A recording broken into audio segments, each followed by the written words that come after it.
In this video, we are going to learn how to see who viewed your TikTok profile on Android. Hey guys, welcome back to the channel.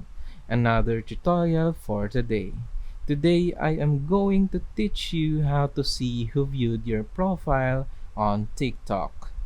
But before we go on with the video, please don't forget to smash that like button, hit subscribe, and ring the notification bell for more videos like this one.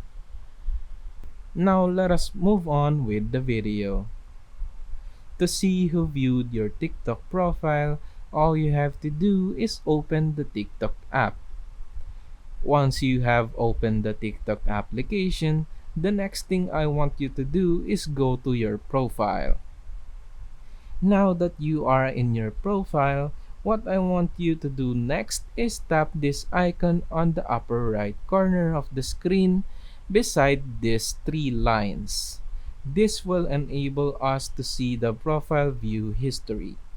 However, only viewers who turned on profile views and viewed your profile in the past 30 days will be shown. And you can turn this option off anytime you want.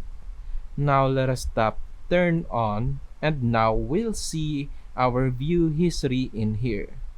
You can check it out by tapping this icon again. Now you know how to see who viewed your profile for the past 30 days. Let us know what you think on the comment section below, and thank you for watching.